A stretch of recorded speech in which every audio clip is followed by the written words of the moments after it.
The following is rated not safe for work.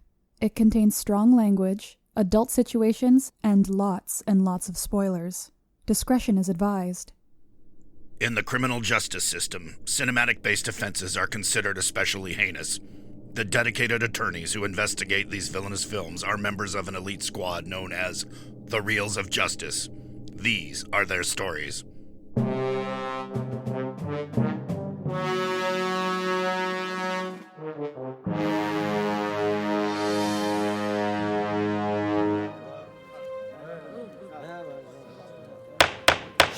Order, please, order. The Reels of Justice is now in session. Judge Dylan J. Schlender presiding. We all rise for the Honorable Judge Schlender. Be seated. Welcome to the Reels of Justice. Today we are hearing the case of the murder on the Orient Express, 1974, versus Knives Out. Murder on the Orient Express follows intrepid investigator Hercule Poirot as he attempts to solve a baffling murder on the eponymous train. Knives Out is a 2019 mystery feature about gentleman sleuth Benoit Blanc as he investigates possible foul play behind a famous writer's suicide. Now, in civil cases like this, the counsel appointed to represent each film will present their case for why their client is the superior movie, and ultimately, the jury will render its verdict as to which is, in fact, the better film. This decision will hereby stand in all rankings and listicles from now on until the end of time ad infinitum. Professor Jeremy Black, you are appearing on behalf of Murder on the Orient Express. You may begin your opening statement.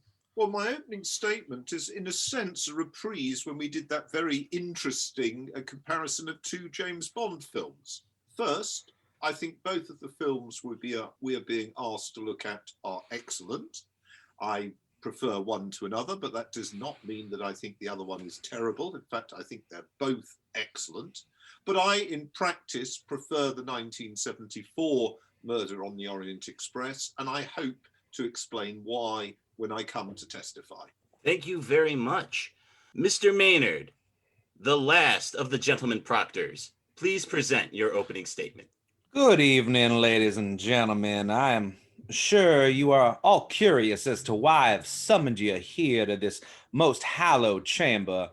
The answer to that is quite simple. We find ourselves in the midst of a conundrum, a dilemma, a quandary, if you will, and it is our solemn duty to lift the veil of fog surrounding this mystery, to unkink the slinky, as it were.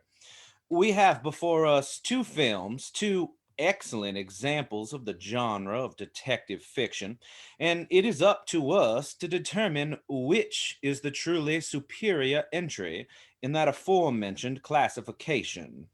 Now, I could stand here and spin you a yarn about Murder on the Orient Express being old hat or relic of the past, but that, my friends, would be a mistruth, and as you all know, I have a regurgitative reaction to mistruths. Therefore, I must give credit where credit is due. My client, Knives Out, stands on the shoulders of its whodunit forebears, the opposition included. However, I stand resolute in the assertion that upon standing on such shoulders, it succeeds to rise above its peers. For this very simple reason, it takes the hallmarks of that genre, its peculiarities, its idiosyncrasies, and subverts them, turns them on their head, and produces something at the end that is wholly unique unto itself. Now, ladies and gentlemen, you will find me unlike some of my mystery-solving contemporaries who root around, who dig and rifle like so many truffle pigs. I, instead, prefer to observe facts without the biases of the head or heart. I determine the arc's path and stroll leisurely to the terminus of gravity's rainbow. Et voila, the truth falls at my feet. Because cruel or comforting, that's what this machine does. It arrives unerringly at the truth. Thank you. Thank you, Mr. Maynard. Jeremy, you may proceed with your first exhibit. Thank you very much. First of all, may I just comment, I was under the impression that it was the jury that was going to arrive at the truth, aided by the judge. It's very Thank you. kind, Thank you. Very kind of the opposite counsel to tell us that he is a perfect figure coming to find things at the end of the rainbow. All I can be, I'm afraid, is a humble attempter of my task. So, you know, I throw myself on the mercy of the jury, but suggest at the outset that it should be them, not my opponent, who picks. Now, let me start with my first point. I've seen both of these films. They are each, and I would agree with Rob, absolutely excellent films. And I think in particular that Daniel Craig's acting as Benoit Blanc is superb. I have to say, I think it's better than his acting as James Bond, in fact. I think he carries the role very well. I think he carries the film. That, in a sense, for me, though, is a bit of the problem, and actually a bit of the comparison with Murder on the Orient Express. And the problem is this. I think that the plot, whilst I agree about the subversive character of Knives Out, the plot is simply too complex. I went along and watched it and I followed it in the end, but it is bloody complicated. And as a film, I am certain it would have lost a lot of its audience. So it is too complicated a film. Murder on the Orient Express, on the other hand, has a almost ludicrously simplistic plot. And I hope that this is no shock to the audience to give the reveal that everybody there is guilty. And in a way, that is very simple and everybody can grasp it. And indeed, it becomes more and more obvious. But there is a second point, and this is the second point of my testimony that I think is an important one. And that is simply this. There are good supporting actors and actresses in Knives Out, and I think we should note them. But it is primarily carried by Daniel Craig as Benoit. In Murder on the Orient Express, the 1974 version, Albert Finney is very, very good. I so happen to think he is closer to Agatha Christie's Poirot than either, for example, Peter Ustinov, who of course has done the role, or indeed on film, or indeed Kenneth Branagh in the remake.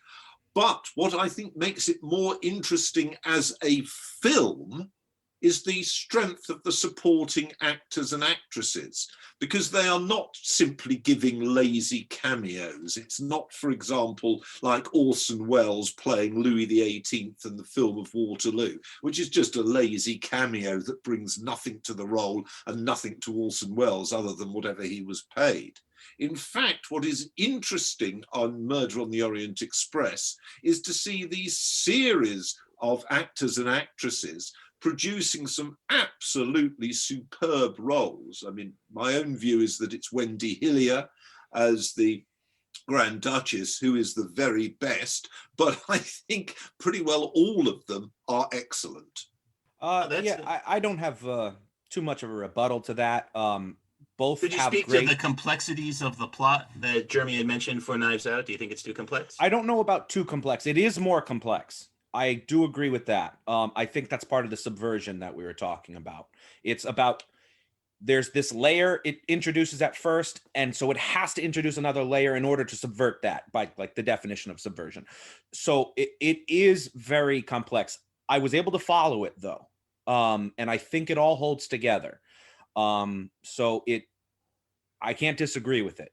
But I can't say that it's too complex, but it is more complex. But just to speak to the ensemble, I think both have great ensemble casts. But for me, I think Knives Out is the stronger ensemble cast, because for me, like, Sean Connery is just being Sean Connery. There's not much to the character. When you try to think of, oh, what was his character? He's Sean Connery. And that's, but anyway, you know, that's about what he's doing, and it's about what he is, and it's how I thought of him. He even gets to punch someone in the face. So yeah, he even punches people, you know. Now, that said, I think where the stronger standout performances are Orient. Like, you know, Ingrid Bergman is fantastic. That's why she got the Oscar. She is phenomenal. although she has a small part, she knocks it right out of the park. I think on the whole, if I'm looking at the entire ensemble, the chemistry they have together, in Knives Out, they feel like a family who is bickering. And I think we either all know a family like that or we're in a family like that. Yes. Yeah. All right. Jeremy, would you like to present your next point? Yes, my next point is that I agree entirely about the interesting, humorous quality of Knives Out. I think there is a humour as well in Murder on the Orient Express. It's much less dark than the remake with Kenneth Branagh. And some of the roles, like the Lauren Bacall role, are played for laughs. Or, for example, when Wendy Hillier says, Lauren Bacall says there'd been a man in her room, and he was obviously trying to get into the Ratchet's bedroom. And Wendy Hillier says, well, there could be no other reason why a man should want to go into your room. There's a lot of, I think, there's a lot of very understated humour there, which I rather like.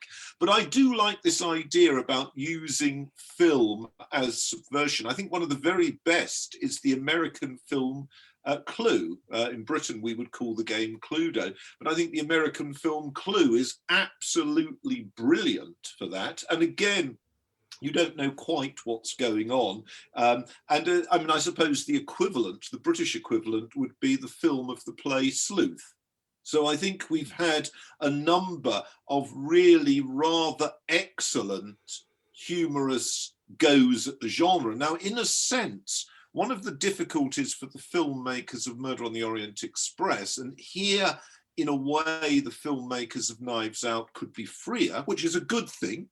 But on the other hand, if you're taking a text, you have to show a different quality, because there's a question of how far you depart from the text. And I think that in Murder on the Orient Express, I think they got about right how they, take the text, what they do with it. They're relatively close to it, but not in a slavish fashion.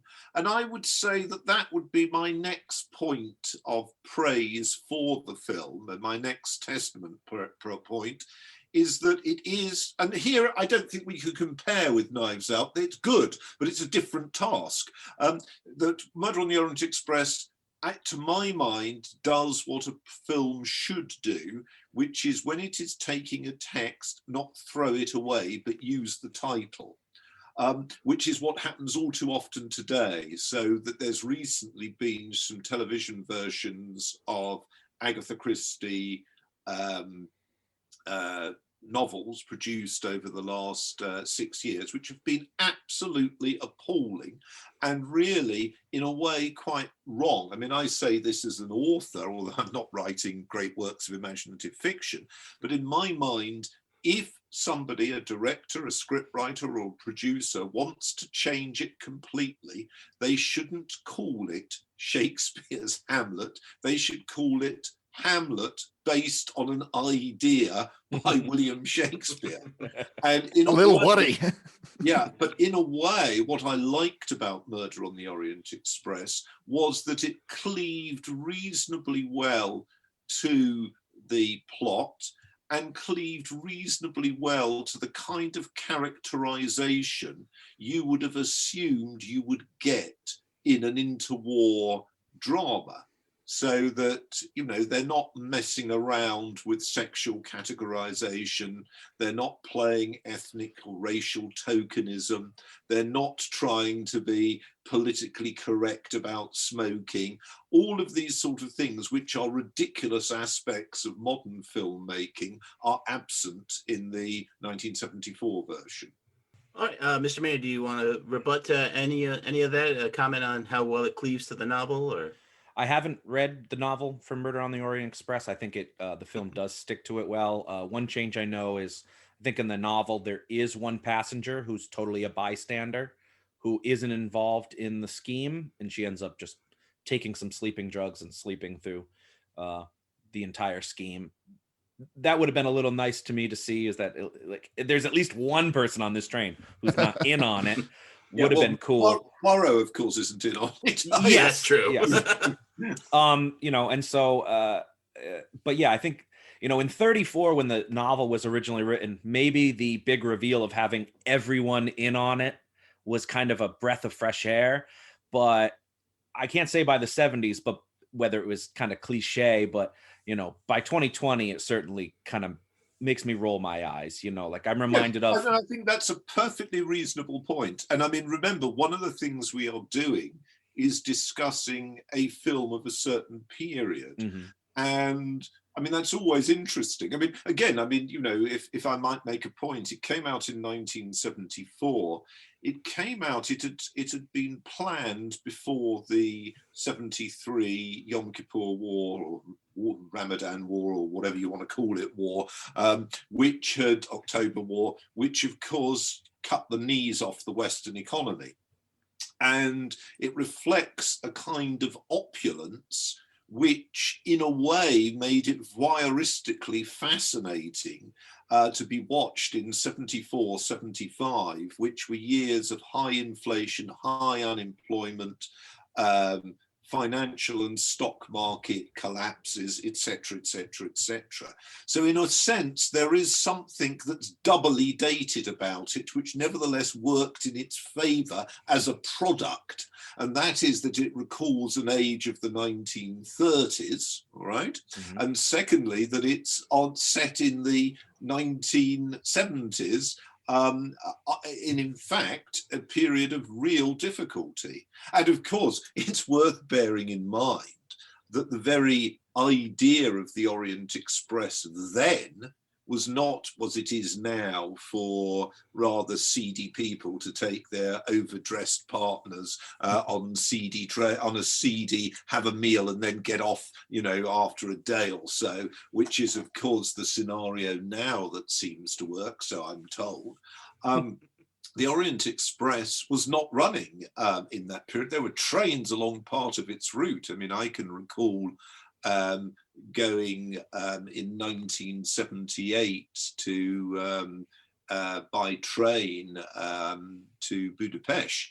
But you know, they certainly weren't trains of eloquence or elegance. In fact, let me just tell you a story about traveling in Eastern Europe. This comes in 1978. I was getting on a train in Czechia, and the train was going from Leipzig to Varna. So it was taking East German workers to the, I am being ironic here, workers' paradise on the Black Sea. And I got on the train and I was amazed because it was on time. So I got into this compartment and it was full of a rather glum lot of sort of Germans.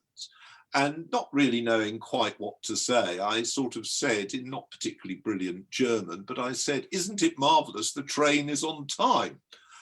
And these people said to me, "Don't be an idiot. This train is running 24 hours late." So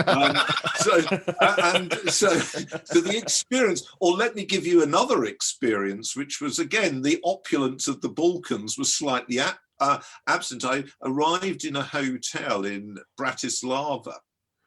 And, you know, went up to my room, looked around, realized what was wrong, went down to the reception and said in German, because I don't speak any Slovak, I said, "There's no curtains in my room." And let me tell you, this was the summer. And they said to me in German, "At the price you're paying, do you really think there are going to be any curtains?" Which I thought was brilliant, but it expressed it. Now, let's take that a stage further.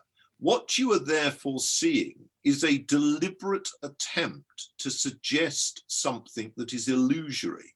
And indeed, this links very well to what we were talking about last time, because that very train was used, of course, in the great scene in From Russia with Love. It is on the Orient Express, of course, that you know, Robert Shaw and Sean Connery have that absolutely fabulous fight after the cringingly embarrassing dinner when it matters. I mean, I personally think if you want red wine with fish, who the hell cares? But, it's cringingly embarrassing, that. But so in other words, what we're looking at is people presenting a world that had gone, and I think that's interesting. Now, in Knives Out, which I think is a brilliant film, I thought the plot was too complicated, but it is a brilliant film. They are presenting the here and now of today, and it's being done ironically. It is a comment upon the American family of a certain type, just as a lot of excellent American films of the last 15 years have been. For example, American Beauty, marvelous film. But again, that's a comment on the family of today. It is always much, much harder to do a film about the past. Now, you could argue that Murder on the Orient Express doesn't confront it. If you wanted to criticize it, you could say, well, it doesn't confront it because it presents a fairy tale vision of the past, with everything being nice and everybody being attractive, and that in a sense both the Branagh remake and indeed the David Suchet television version are more accurate. I mean, the David Suchet one is really quite seedy, the train. And yes, to a point, I would agree with you. But of course, what they're selling in 1974, as what so many films sell, is illusion. And for us to complain about it's ridiculous. I mean, let me give you one other example from my personal experience. I have been, I think, twice to maybe three times actually, to Istanbul. And on one occasion, I actually went to visit the railway station from which the train departs. Now, let me tell you, that railway station is fairly seedy and run down. Very little runs into it these days. And yet, if you go to the 1974 film, there is something absolutely wonderfully elegant about the train starting and then moving out, about the scene beforehand in the railway station of a sort of, the East meets West, the whole idea. Now, of course, it's an illusion, but to criticize a film for being an illusion, we might as well give up on cinema. And one last thing, and after that, I don't think I've got much left in my quiver. One last thing. It has probably one of the best film scores, the Richard Rodney Bennett music of any British film of the 20th century. And, a really good music. And again, I'm not having a go at Knives Out, but I wouldn't exactly say the score was particularly interesting. So that's not intended to knock Knives Out. I'm just simply saying that as a consumer product, a version of the train, in a sense, this is North by Northwest in fancy dress. It works. That's actually rather a good way of describing it. It works rather well. Yeah, I mean, it didn't strike me that the illusion of the past, because in Murder on the Orient Express, we see a bit of that seediness in the railway station, right? A lot of people coming up, trying to bum money. So there's some of that seediness shown in the station. But once you're on the train, and at the end of the film, once you know all the mystery, you realize this is not the average group of patrons that would normally be on this train. These are all people who are tied to an affluent family, who are adjacent to affluence, and they're basically making up all the patronage. So once you've seen the whole film all laid out in front of you, nothing about the maybe higher class of the passengers than what reality might have offered struck me as suspicious, because within the reality of the film, they are not the normal patrons that'd be on the train. All right. So, Jeremy, you're all set with your points. I'm all set with my points. Yes. Very good. So we're letting Professor Black rest. Mr. Maynard, you can proceed with your case. Well, Your Honor, I would like, if I may, to call a witness to the stand, if it pleases the court. How exciting! Please do. We'll have the bailiff swear him in. The counsel calls Mr. Hercule Poirot to the stand. Please place your hand on this copy of the Hardy Boys, The Secret of the Old Mill. Do you swear to tell the truth, the whole truth, and nothing but the truth, so help you Nancy Drew? But of course. Thank you. Mr. Poirot, you are, I believe, familiar with my client today, Knives Out? Yes, indeed. I have seen this particular picture in the theaters 3 times. I am a tremendous fan of Mr. Rian Johnson's work, especially his early endeavor, Brick. And what was it about this film that initially drew your interest? I take a professional interest in crime, sir. I see. And in the doing so, I have made enough money to satisfy both my needs and my caprices. Could you elaborate for the court on these caprices? Caprices, yes. Certainly no, they are not a topic for such mixed company as this. But back to my point, I now only take on such cases that interest me. And to be frank, my interest in my own cases has been, how you say, dwindling. Why do you say that? Well, they've become a bit repetitive in nature. Crime occurs, I am called in to investigate, I gather some clues, I flex the little gray cells a bit, perform a bit of deductive reasoning, et voila, I have solved the crime. Could you tell us more about this deductive reasoning? Guessing. Guessing? Yes, guessing. Unless you are good at guessing, it is not much use being a detective. I see.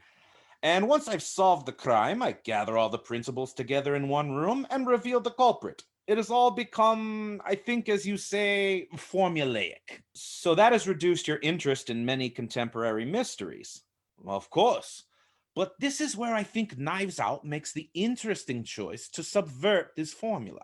How so? Knives Out begins its story in this very traditional whodunit style. It lays out the particulars of the crime, the circumstances surrounding the victim's death. In this case, an apparent suicide in a manner unusual for suicide, the slitting of one's own throat. It then introduces us to a cavalcade of colorful ensemble suspects. The victim's daughter, played by the Jamie Lee Curtis, her unfaithful husband, played by Don Johnson. You know I never miss an episode of Miami Vice. The avaricious daughter-in-law, played by Toni Collette, and many more. It establishes a plausible motive for each and injects an eccentric gentleman sleuth character with a bizarre accent to help us resolve the puzzle. It sounds relatively formulaic up to this point. It is this very formulaic setup that the film intentionally establishes merely to subvert, rather than hold what we in the business call the big reveal to the end of the film. Within the first hour of the film, the exact circumstances of the victim's death is laid plainly on the table for the audience.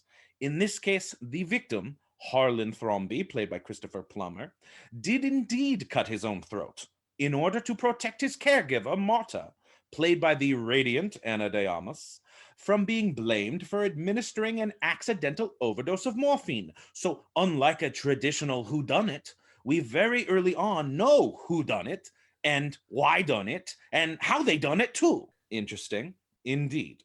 Thus, with all the necessary clues in our hands, but still eluding our earnest detective, the rest of the film is filled with suspense and tension of whether or not Benoit Blanc will be able to solve the crime. And because Marta is ostensibly an innocent person, we find ourselves in the unusual position of rooting for the culprit, the guilty party, hoping in the end that the mystery will fail to be solved. And this is the subversion of the genre of which I spoke before. That is a refreshing twist on an established formula, I can see that. However, the film has one final twist, still guaranteeing us the satisfying big reveal at the end, because, spoilers, we did not in fact have all the information about the circumstances of the victim's death, because one perspective was unknown to all, that of the greedy grandson Ransom, played magnificently by honky dreamboat Chris Evans, a terrific casting choice, as Evans is known for playing clean-cut, righteous characters like Captain America. So here the film seeks to subvert another expectation of ours. We do, in fact, have a bad guy who can be said to have attempted to engineer the death of the victim, but unwittingly has his plans foiled by fate, making the tragic mix-up surrounding the death even more so tragic. Well, thank you very much, Mr. Poirot, for lending us your expertise on this particular topic. C'est rien is nothing. Assisting the last of the gentlemen proctors will always be an honor to me. Another one of my many, many caprices. No further questions from me, Your Honor. Very good. Your witness. Jeremy, do you have any questions for Mr. Poirot? Well, I'd be interested to ask Hercule who he feels is the actor that has done his role best over the years, just out of interest. I would have to agree with the earlier statement that Albert Finney has, of course, the definitive performance of my persona. Of course, he has none of my caprices. Certainly better than the current rendition, which we are hearing now. I like his accent. I like his accent, yes. All right, then. If there are no further questions, the witness is dismissed with thanks from the court. Au revoir!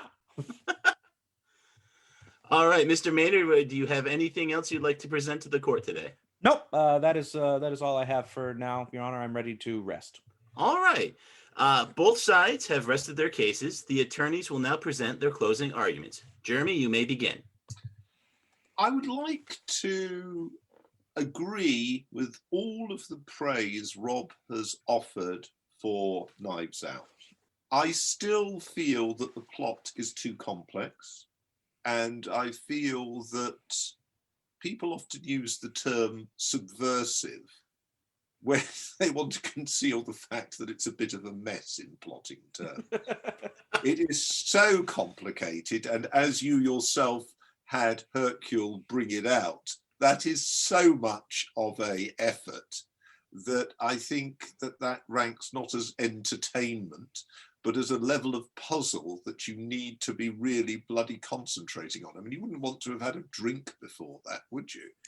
I think one of the reasons why, in the midst of our COVID lockdown and despair, boredom, that Murder on the Orient Express in the 1974 version is so right for us now is it is an illusion that is graspable. In some respects, it is ridiculous. It is, as Rob says, about people that are totally different to us, with very different expectations, etc., etc.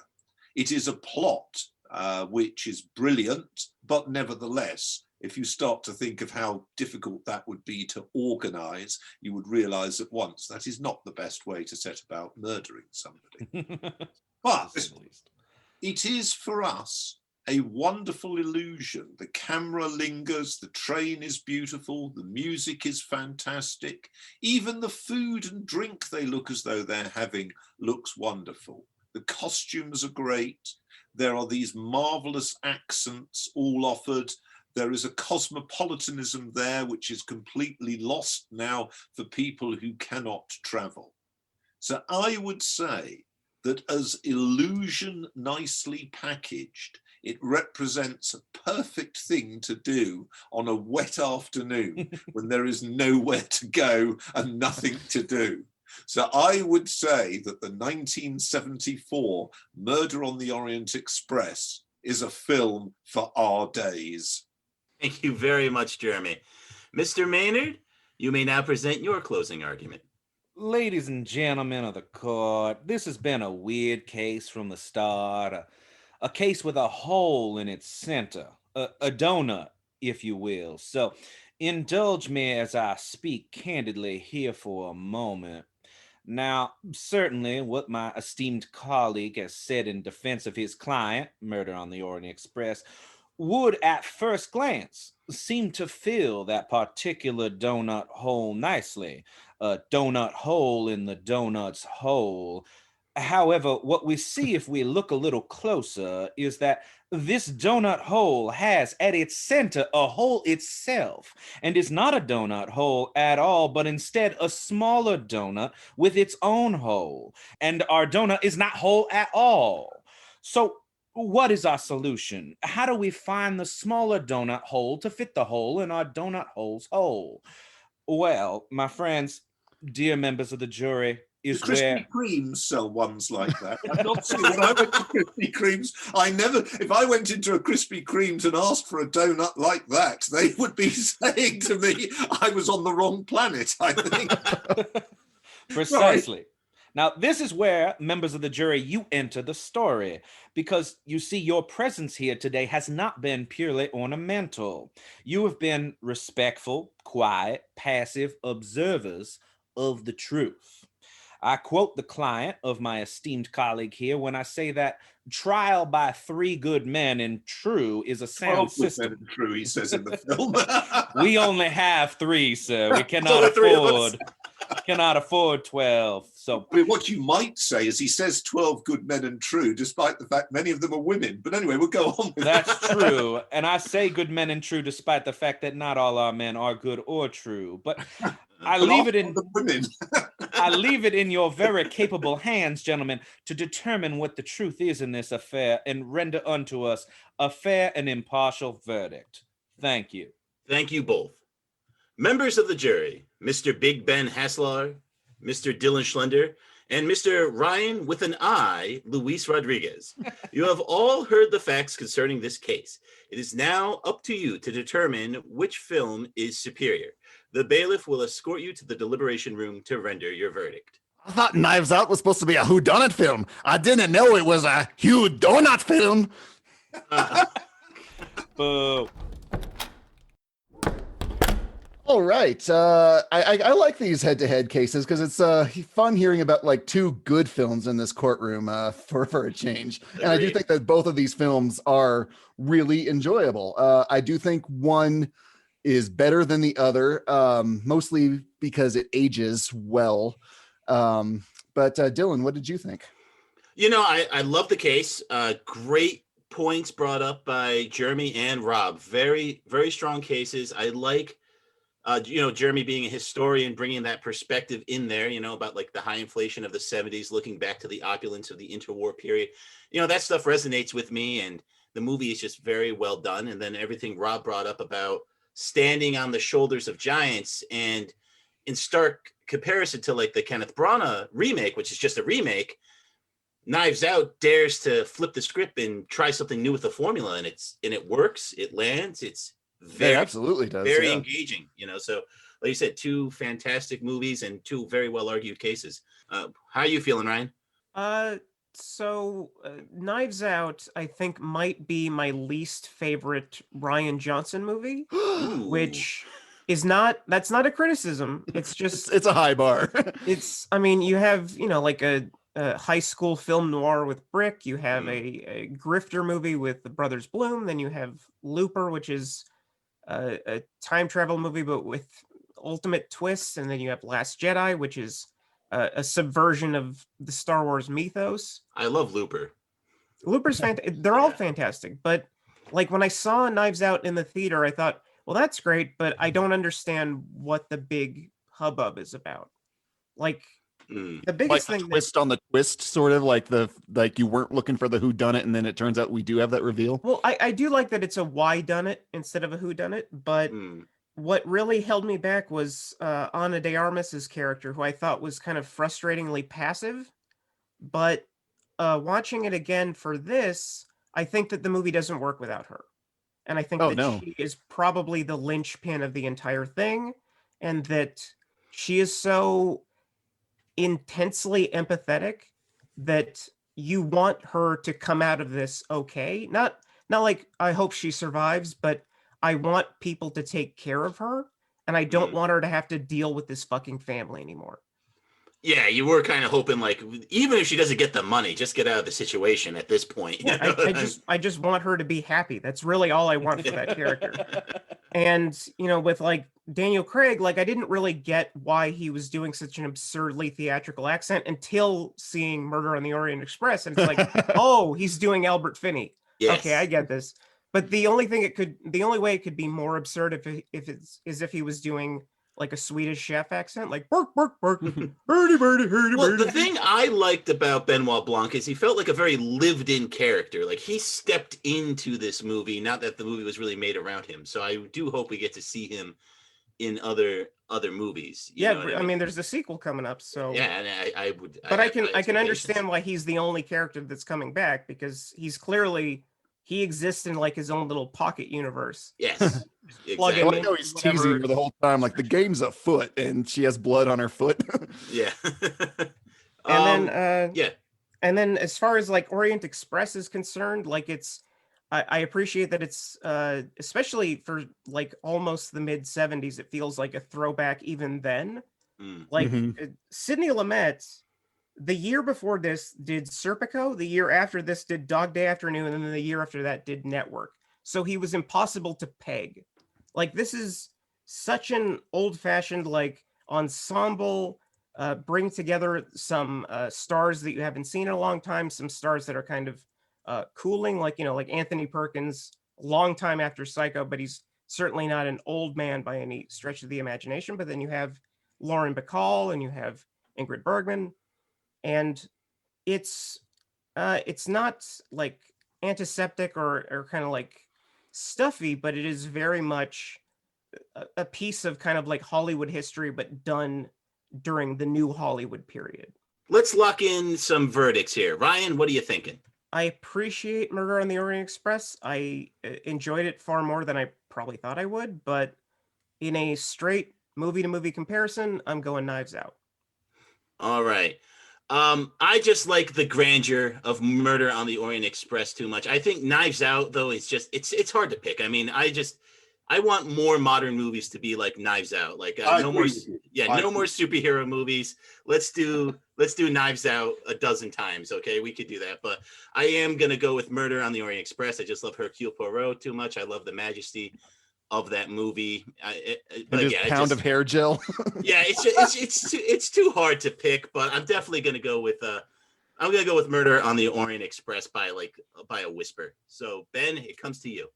I agree that the one I'm going to pick is just barely above, but I think I'm going to go with Knives Out, just because it really, it did get me. I didn't see that reveal coming, whereas in Murder in the Orient Express, I did figure it out by the end of it. And I'm talking to the remake. Unfortunately, I saw that first.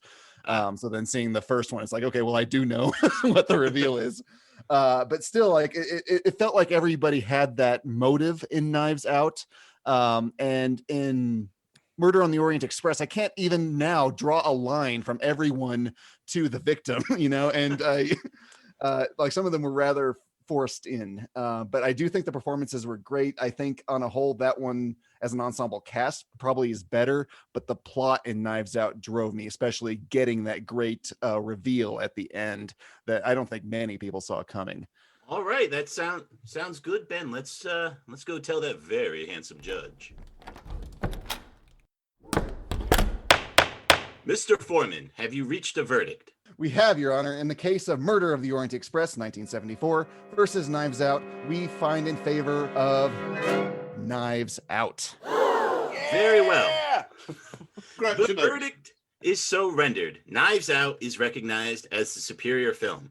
I hereby order a Benoit Blanc Hercule Poirot crossover entitled Blanc to the Future, Poirot 2, to be produced immediately. Court is adjourned.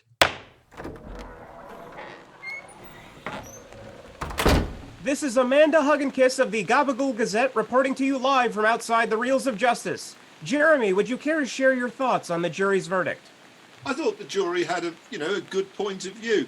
I mean, one thing I think it's always worth thinking about, and I thought that was very interesting, those comments on the plot, is that if you've actually got a plot in a book which says something, you really do have to follow the plot. So, you know, in a way, as I've said, I think the task for the script writers was harder for Murder on the Orient Express, and I still think that in a way.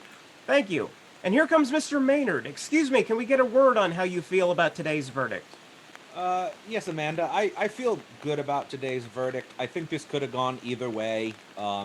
This is, there is no right answer. People will have their preferred options between these two films. And it could be a generational thing too, that we just kind of resonate more with this more modern adaptation of the story. But I did enjoy Murder on the Orient Express, and I think a lot of people who watch it still would find and take a lot of pleasure from it. But ultimately, as I said before, this machine unerringly arrives at the truth. Thank you very much. That's all we have from the courthouse today. Let's go back to the studio for post-trial analysis. The amazing case, Jeremy. Well done. You too, Rob. Well done. Very well done. I thought that was very enjoyable. Very enjoyable. Yeah, and a lot of technical achievements in that movie as well that I was reading about, as far as the way they recorded and had to shoot, like Perot's like last monologue there. They had to shoot it like 8 times from different angles so all the cameras could fit. So on a technical level, it's a real triumph for sure. Yeah, absolutely. It does feel like they're like sort of like squeezing around this little tiny car, though, you know, the whole time. Yeah, no, that's an interesting point, because if you look at the remake, they do it with CGI, of course. And, they do, yeah. You know, with the Kenneth Branagh and very extensive CGI. And also, of course, they take the top off the carriage, as it were, to show him moving between the compartments. Well, as you correctly say, they took they are, as it were, true to place in the rather like you know, the one about which I mentioned from Russia with Love. I mean, which is a fight in the size of a compartment. You know, I mean, you know, they don't mess about there, and I actually quite like that sense of a sort of slightly gritty. This is the space you've got now. What can you do with it? And I still think, I have to tell you, I still think Knives Out is a bit too complicated. I mean, I think it's actually so complicated that I'm not sure many people, apart from film pros, and I'm a film pro, actually almost care who the reveal is at the end. It's just got too messy. And I'm quite interested in this at the moment, because I write every month a review of some latest detective novels. Now, these are novels, not films. And I have to tell you, I think that ones that are too complex, where you have to spend your time anxiously working out what the hell is going on, do not rate with me as entertainment. And ultimately, that's what I'm looking for from a film, a novel, a play. I wish to be entertained. Entertainment can be difficult. It can be challenging. It doesn't mean just giving me a sort of, you know, creme caramel, but I do wish to be entertained. And a plot that's too complicated, just like a book that's too long, I just think, oh, what the hell? I haven't got the time. I'm 65. This is all too ridiculous. Yes, we got more entertainment in this week than we sometimes do, but yeah, so, I mean, we're not talking. I mean, you know, there's a lot to be said for a different kind of technique of, you know. But if we're not looking at director's shots, and if you do want that, I'm not really the person for you.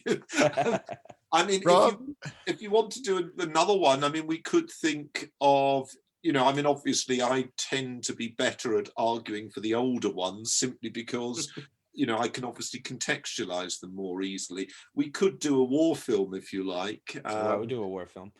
You know, I mean, I could do Zulu, which is. I love Zulu. You'd already have. And you could do something like Saving Private Ryan, and you know. No, I wouldn't. I would take Zulu in that case. I'm afraid I've already booked it. So you. He's already got it. We got to lock him in. See, if I took a war film, I'd want to take like Past the Glory. You know, that's my favorite war movie, and it's an old one.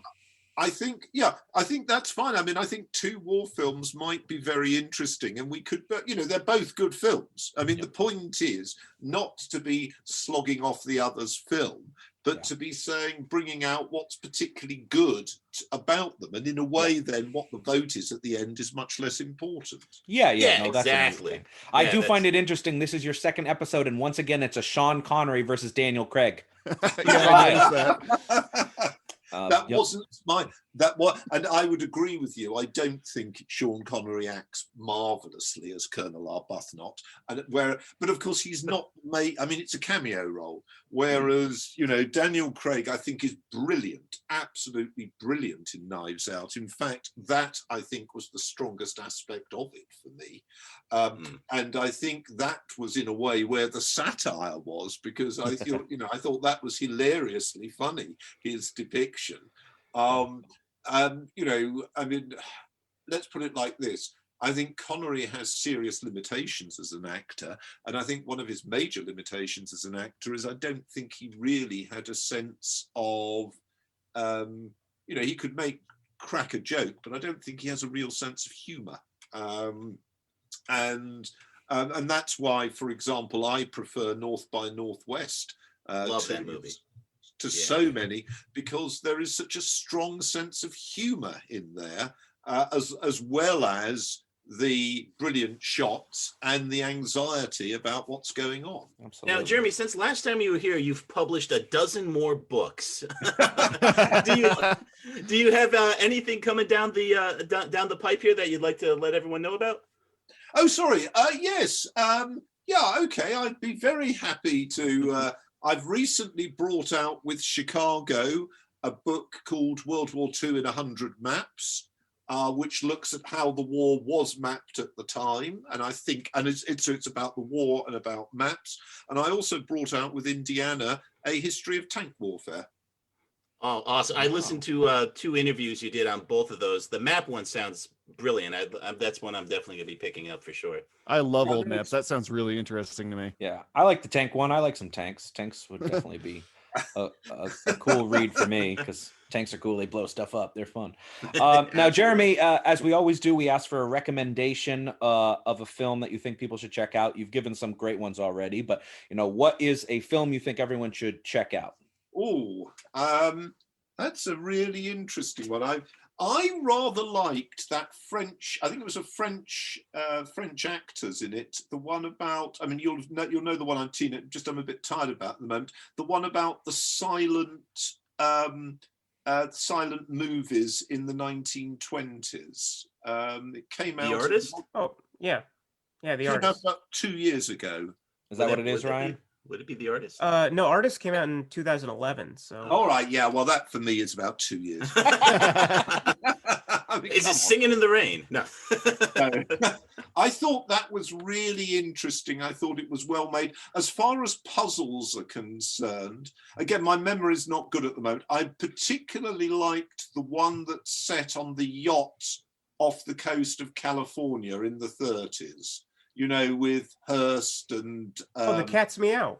The Cat's Meow. That's why we keep Ryan on the show. He knows his movies. Yeah, he does. He really knows. If you're looking for a puzzle one, which I thought was more interesting, much more interesting than Murder on the Orient Express, but I thought The Cat's Meow was a very impressive film. I thought it was well scripted. I thought it was really interesting, and I also, I liked the whole ambiance of it. Awesome. Yeah, that was cool. I'll check it out. I'll go next. We'll try to bang out some recommendations real quick here. I'm going to recommend, we've been talking about some of these mysteries that are also comedies. And we did mention Clue, which I love. But if you like Clue, also check out Murder by Death. Yes. 1976. It's got a terrific cast. It's got Truman Capote, Peter Falk, basically kind of still doing his Columbo thing. Peter Sellers doing a rather offensive portrayal. David Niven, Elsa Lancaster. It's just a really crazy who's cast. It really plays on the detective genre. There's a lot of funny jokes. As James Coco appears as basically Hercule Poirot. I am not a Frenchie, I am a Belgie. It's a very funny movie. And so again, if you like Clue, definitely check out Murder by Death and you'll be quite satisfied. My mom's favorite movie. I could see that. All right, for my recommendation, I'm going with another Guy Hamilton hit, Evil Under the Sun from 1982. Very good. Very good. Yeah. Fantastic. You have an older Hercule Poirot, and this is Peter Ustinov playing him, and he's trying to solve a murder at an island resort, and the viewer gets to enjoy Poirot and all of his Poirot-iness. Yes, and it's based on a real place, Berg Island, which is about 35 miles, 40 miles from where I live. I'm afraid they have an expensive hotel there, and I've never been able to afford to go there or eat there, but I know it exists. No, I'm very interested in how, without making value judgments, other than I do like authenticity, but I'm very interested in how works from the past are presented. And, I'm currently, as I said, I'm doing some work on detective things, and in fact I'm particularly working on Agatha Christie at the moment, and it's interesting to see her as a historian, the strengths and the weaknesses, and think about the way the genre has changed. And it's not that I think there's anything right or wrong. There would have been people in the 20s, I mean, Agatha Christie went on into the 70s. There would have been people during that period who liked her and people who disliked her. And the same could be made the point today. What I do find is that one aspect of both of the films we were talking about, which makes them more attractive, is that they are not gruesomely dealing with the actual physicality of death. Now, each of them goes slightly further than sometimes is done. You see all the stab wounds on Ratchet in, to show. And I mean, actually, I thought cutting the throat is a rather unpleasant way to die. But I always find murder stories which focus on a sort of pornography of a body that's been lacerated, mutilated, and then is revealed in a kind of voyeuristic fashion. I really find those personally distasteful, but also I actually query why it is being done. So, and there's no correct answer. Somebody could turn around to me and say, "You idiot, what you're doing is failing to notice the horror of death, and it's only if we show the body that we bring that out." A perfectly reasonable point to make. So, I'm not trying to say that my views are accurate, or I'm just simply saying they reflect how I feel about the situation. And when we look at a film, I'm not looking for a photograph of life, either today or in the past or even in the future. What I'm looking at for is something that will entertain. Now, I'd like to think I'm quite bright. Entertaining doesn't mean slapstick and throwing cream pies at people. Nothing wrong with that. That's not what I want. I mean, The Great Race, very funny for that. But that's not exactly what I want. But I do wish to be entertained, and sometimes the pornography of violence is something I just really would rather just not see. And it's interesting that the only films I've walked out of, which I'd be happy to discuss next time, are ones where I thought they did push the envelope too far. Yeah, I think you'll hate my recommendation because it's very much all of that. I'm recommending 7. I don't care how good a night you're having or how many drinks you've had. This movie will drag you down into its level from scene 1, and the feeling will stay with you till long after the credits roll.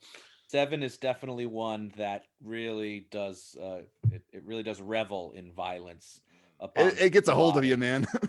It's too much. Ryan, you go last here, and then we can wrap up here.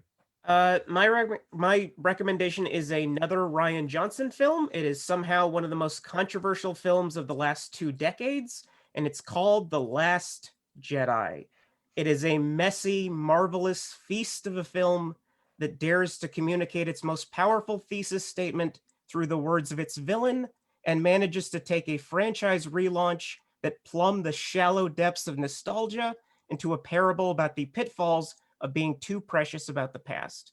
And it's now streaming on Disney Plus. Disney. All right. You ought to be a scriptwriter, Ryan. We'll get him there one day. We will. Jeremy, thank you so much for joining us again. A great pleasure. We had a lot of fun having you back. We'd love to have you back to do a war film. I'd be delighted. You just, when you want it, let me know. Yes, we will. And I just say, I admire your dedication and your knowledge. I just wish I had half your knowledge of film, because I like film, but I find it very difficult to have your memory. So well done. Rob just talks to himself. You did great, Jeremy. You did great. We are all out of show, but we hope everyone will join us next time as the Reels of Justice keep turning. Later. Count it. Please follow us on Twitter at Reels of Justice, Instagram Reels of Justice, and Facebook.com/Reels of Justice.